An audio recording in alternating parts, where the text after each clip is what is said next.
శుభలేఖ సుధాకర్ నాడు పట్టుబట్టి అందరి దగ్గర తిరుగుతున్నాడు. నేను ఆయనకు రిక్వెస్ట్ ఏం చేస్తున్నా అంటే, మీరు బాలసుబ్రహ్మణ్యం గారికి గౌరవం ఇవ్వాలనుకుంటున్నారా, అవమానపరచాలనుకుంటున్నారా? మీ బావగారు కదా, ఆయనకు బావగారే, శైలజ భర్త.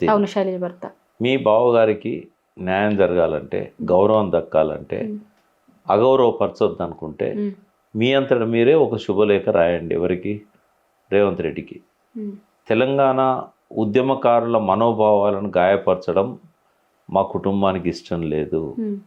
ఒకవేళ రేపు వాళ్ళు విరగొడతామంటుండ్రు, పలగొడతామంటుండ్రు, విగ్రహం ఉండనీయమంటున్నారు, అదేదైనా జరిగితే అవమానపరిచినట్టు అవుతుంది. తర్వాత బాలసుబ్రహ్మణ్యం కాంట్రవర్సీ కాదలుచుకోలేదు కాబట్టి ఈ విగ్రహాన్ని మీరు మరెక్కడైనా పెట్టండి.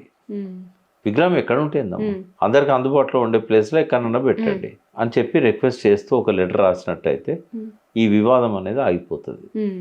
లేదా ముఖ్యమంత్రి గారు చొరవ తీసుకొని ఈ దిల్ రాజు గారితో కానీ, లేకుంటే డైరెక్టర్స్ అసోసియేషన్ వాళ్ళతో కానీ, సింగర్స్ అసోసియేషన్తో కానీ వీళ్ళతో మాట్లాడి ఆల్టర్నేట్ ప్లేస్ ఏందనేది ఉద్యమకారులను వాళ్ళు కలిసి డిసైడ్ చేసుకున్నట్టయితే దానికి రేవంత్ రెడ్డి ఈ కమిటీ ఇచ్చిన రిపోర్ట్ ఆధారంగా నేను ఈ విగ్రహాన్ని ఇక్కడ పెడుతున్నా అని చెప్తే అయిపోతుంది. కాబట్టి గౌరవంగా ప్రభుత్వానికి గౌరవం దక్కుతుంది, ఉద్యమకారులకు కూడా గౌరవం దక్కుతుంది, బాలసుబ్రహ్మణ్యం గారి విగ్రహానికి కూడా ఎక్కువ గౌరవం దక్కుతుంది.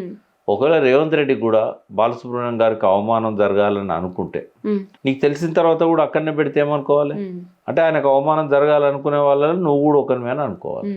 దీన్ని పొలిటికల్గా ఆలోచించకుండా, మనోభావాలు గాయపరచకుండా ఇక్కడ నుంచి దాన్ని షిఫ్ట్ చేయాలి.